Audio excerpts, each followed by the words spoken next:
Local all morning. This is Fox 61, Connecticut's news station. 6 o'clock, we've got some video to show you just into our newsroom here. Crews are working to repair power lines in Southernington. This is on Pratt Street. The Southernington Fire Department says a car crash caused the power pole and the wires to come down last night. Eversource's outage map shows 55 customers in the area are without power right now. And police have closed off part of that road so that the crews can work hard and make those repairs. And of course, we're going to stay on top of that for you. A lot of other things going on. We're glad you're checking in with us this morning on Fox 61 and Fox 61 Plus, America Areas. I'm Bridget Pagorla. Great to have you with us this morning. Might run into some fog, maybe some sprinkles out on the roads. Nothing too crazy. Rachel, how's the rest of the day looking? Nothing like we can't handle. We have a little bit of shower activity, mainly in southeastern Connecticut now. Lighter showers this morning, making way to mostly cloudy skies later on today. Not everyone dealing with a shower this morning. We all dealt with it last night, though, as some rain moved through. A lot of it was pretty light, but at least Mother Nature kind of watering your plants for you. Southeastern Connecticut right now seeing a couple of showers over in New London along 95, 395 this morning as well, maybe using your windshield wipers. We do have some fog developing mainly in western Connecticut. We have 2 mile visibility in Bridgeport. We're down to 2 in Waterberry as well.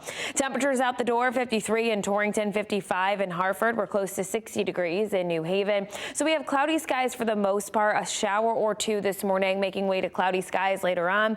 Temperature is only moving into the upper 60s to right around 70 degrees. There's that rain chance that leaves us by about 9 or 10 o'clock.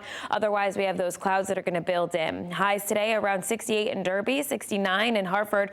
We'll make a run at 70 over in Southington, southeastern Connecticut in the lower to middle 60s. So it is going to be cooler today.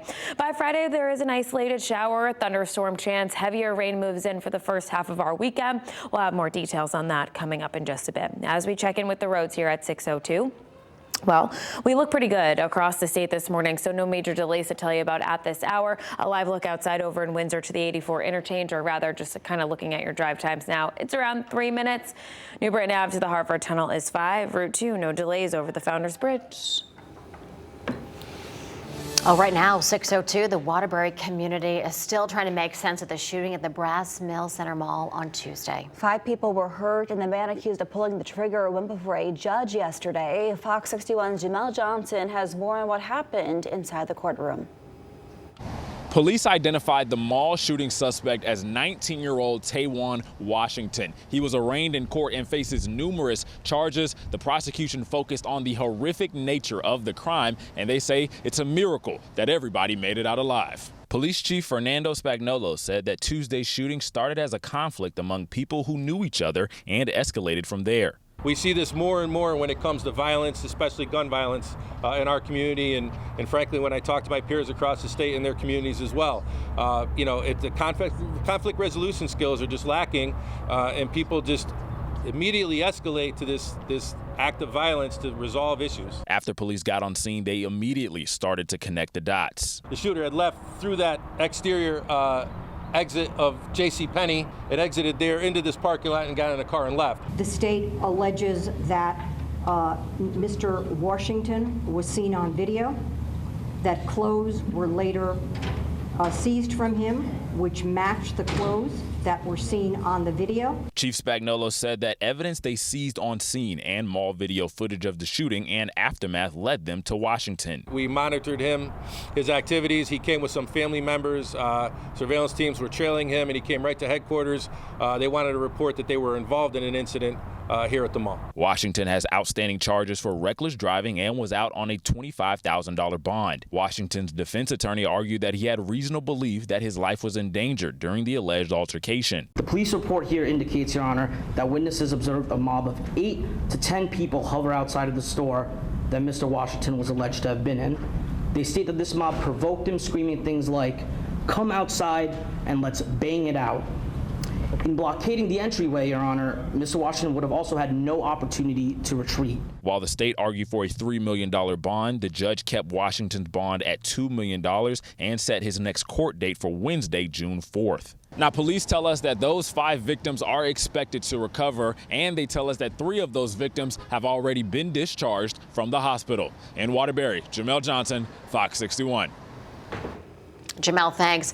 All right, so the Waterberry Mall is going to open later this morning. It was closed yesterday, and businesses tell us that they're already starting to feel the ripple effect of Tuesday's shooting. Fox 61's Glenn Kittle joins us live from Waterberry with more from one business owner. Glenn, some people a little afraid to go to the mall right now. Yeah, good morning, Bridget, Erica. Right now, people have been kind of trickling into the mall parking lot. We've seen morning just walking around, but throughout all day yesterday and all morning yesterday, we saw business owners, employees, and customers go to the Brass Mill Center doors only to find them locked. Tuesday's shooting shut down the mall all of Wednesday, and last night we learned the mall will operate as normal today.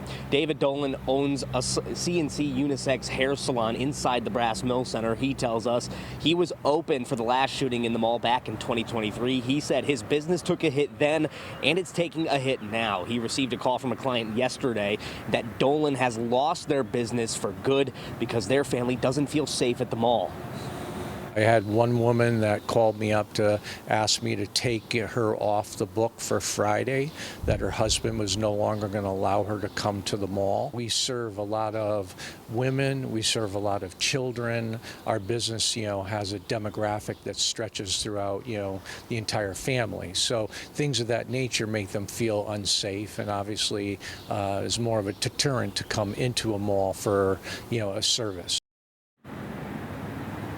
We also spoke to a customer, Gloria Montero. She hopes Tuesday's mass shooting doesn't give businesses more of an excuse to set up shop in a different city. Especially if you're somebody that typically goes to CNC or the nail salons or, the stores here. Yeah, I mean, I understand giving it time, of course, but I would hope that they would just continue so that we don't see more things leaving Waterberry. Now, Waterbury's Police Chief Fernando Spagnolo said that he believes that the mall is a safe place to be, and he said that most of the time the mall is quiet. However, he did say during that press conference yesterday that there are conversations ahead with him, the mayor, and the governor about safety at the mall that could include a heightened police presence at the Brass Mill Center.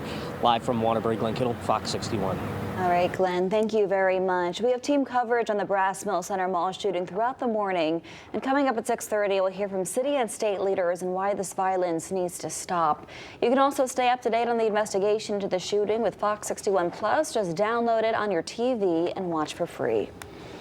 6:07 right now, and we have new details about a mid-air scare on a flight out of Bradley International Airport earlier this week. And we now know that a Kansas man is facing federal charges.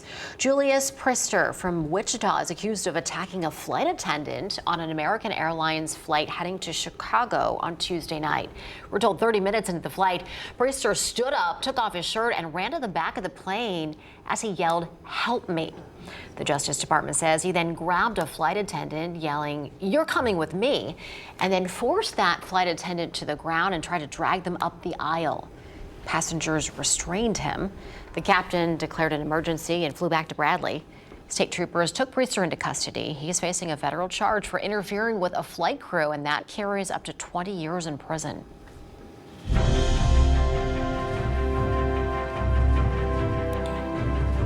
All right, there is less than 1 week to go before the end of the 2025 Connecticut legislative session.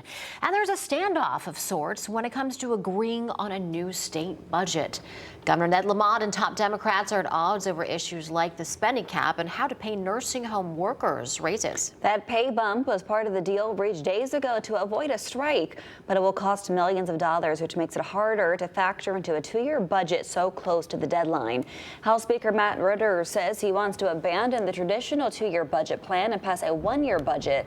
He says he thinks the 2026 spending plan is ready to go, but the 2027 plan is a few $1 million over the spending cap. He says the extra time would allow lawmakers to assess how federal funding cuts could impact Connecticut's budget. But yesterday, Governor Ned Lamont said he strongly opposed that idea, saying it would just create more uncertainty. I don't think it accomplishes anything to kick the can down the road, say we can't make up our mind for 27, and let's see what happens later this fall or early spring. That uncertainty is not good. House Minority Leader Vincent Candelora also says a 1-year budget is not the right idea. Connecticut has had a biennial budget for more than 50 years now.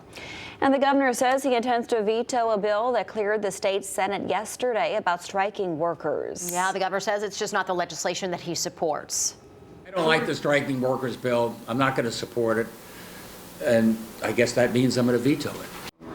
So the bill that he's talking about would make striking workers eligible for unemployment benefits at the 14-day mark of a strike.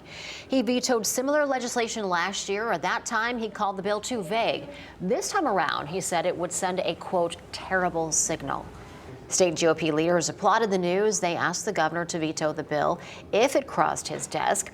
On behalf of the caucus, State Senator Stephen Harding said, quote, we appreciate and commend the governor for calling out Democrats for yet again passing this anti-business, anti-rank-and-file union worker bill. 6:10 is your time. New this morning, Bloomfield adopted a budget. 15% of eligible voters went to the polls yesterday, and about 80% of them voted to adopt this budget. The town says it aims to fund critical development, maintain public services, and support educational programs. It also tries to keep taxes stable. The office of the town manager released a statement which in part says, quote, community input remains a vital part of shaping our town's financial planning and priorities. We thank the residents of Bloomfield for their continued participation in local government and their commitment to the community we all share.